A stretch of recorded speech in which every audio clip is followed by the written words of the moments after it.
कृत महासंघ की बड़ी जीत हुई है। इस वक्त की बड़ी खबर, प्रदेश में अब भर्ती परीक्षाओं में गड़बड़ी करने वालों के खिलाफ सख्त कार्रवाई होगी। राज्य सरकार की ओर से इस संबंध में सख्त कानून लाने की तैयारी है। राज्य सरकार ने नए कानूनी प्रावधान लाने की घोषणा कर दी है। महासंघ की ओर से लंबे समय से इस संबंध में मांग की जा रही थी। पिछले दिनों महासंघ अध्यक्ष उपेंद्र यादव ने मुख्यमंत्री से मुलाकात की थी। मुलाकात के दौरान गड़बड़ी करने वालों के खिलाफ सख्त कानून लाने की मांग उठाई गई थी और अब जो है बेरोजगारों की जीत होती नजर आ रही। जिस तरह से बीते कुछ समय में लगातार परीक्षाओं में धांधलियों की खबर सामने आई, अब जो है इसको लेकर सरकार सख्त कानून बनाने पर राजी हो गई है और इसको लेकर घोषणा कर दी गई है। तो बेरोजगार एकीकृत महासंघ की यह बड़ी जीत, प्रदेश में अब भर्ती परीक्षाओं में गड़बड़ी करने वालों के खिलाफ सख्त कार्रवाई होगी। इस संबंध में सख्त कानून लाया जाएगा। राज्य सरकार ने नए कानूनी प्रावधान की घोषणा कर दी है। ललित हमारे सहयोगी ज्यादा जानकारी के साथ जुड़ रहे हैं। ललित, माना जाए कि बेरोजगार एकीकृत महासंघ की ये बड़ी जीत है, क्योंकि जो ये सख्त कानून की मांग है, ये समय की मांग भी है और ये मांग उपेंद्र यादव भी लंबे समय से कर रहे थे। और जिस तरह से ये आर पार की लड़ाई इस बार थी, माना जाए कि सरकार को व्यवस्था पूर्वक मानना पड़ा है और ये बड़ी जीत बेरोजगारों की हुई है। उनमें कहीं ना कहीं नकल के मामलों ने प्रदेश का नाम देश में खराब किया है। राजस्थान बेरोजगार एकीकृत महासंघ की ओर से लंबे समय से ये मांग उठाई जा रही थी कि गड़बड़ी करने वाले, नकल करने वाले, नकल करवाने वाले, इसके साथ ही गड़बड़ियों में शामिल प्रत्येक उस व्यक्ति के ऊपर सख्त से सख्त कानून लाया जाए जो ऐसे मामलों में लिप्त होते हैं।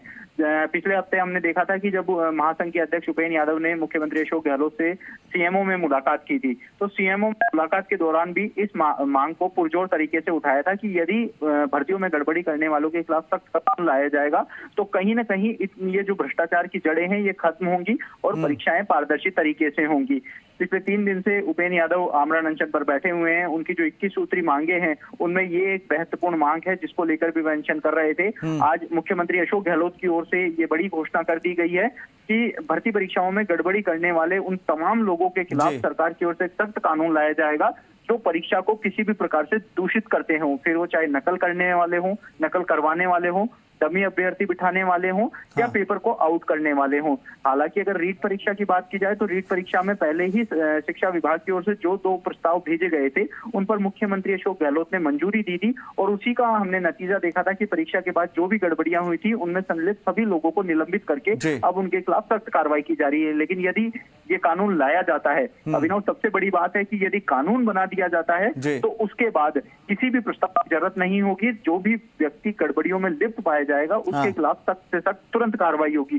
तो माना यह जा सकता है कि पिछले दिनों से जो भी भर्तियां हुई थी जिसमें राजस्थान का नाम खराब हुआ है, ऐसे में आने वाली भर्तियों के लिए एक बड़ी बात होगी कि किस प्रकार से जो भर्तियां हैं वो पारदर्शी तरीके से हों, क्योंकि उसके बाद एक डर होगा। महासंघ के अध्यक्ष हैं उपेंद्र यादव, उनसे भी थोड़ी देर पहले हमारी जब बात हुई थी, फिलहाल वो आईसीयू में भर्ती है, तो उनका भी यही कहना था कि बेरोजगारों की ये बड़ी जीत है, ये महासंघ की नहीं पूरे प्रदेश के उन लाखों बेरोजगारों की जीत है जो कड़ी मेहनत करके किसी परीक्षा की तैयारी करते हैं लेकिन भ्रष्टाचारी और नकलचियों के चलते वह नौकरी नहीं लग सकते हैं। तो ऐसे में यदि सरकार कहीं ना कहीं राजस्थान की साख पर भी जो है ये अब सवाल खड़े होने लगे थे, क्योंकि जिस तरह से एक के बाद एक परीक्षा में इस तरह की धांधलियां सामने आ रही थी। लेकिन ललित, सवाल यह है कि इस मांग को सरकार ने मान लिया है तो अब क्या माना जाए? जिस तरह से बेरोजगार डटे हुए, उपेंद्र यादव डटे हुए हैं, बेरोजगार एकीकृत महासंघ की तरफ से जो प्रदर्शन किया जा रहा है, बाकी जो दूसरी मांगे हैं उस पर भी जल्द ही सरकार अपना रुख स्पष्ट कर सकती है।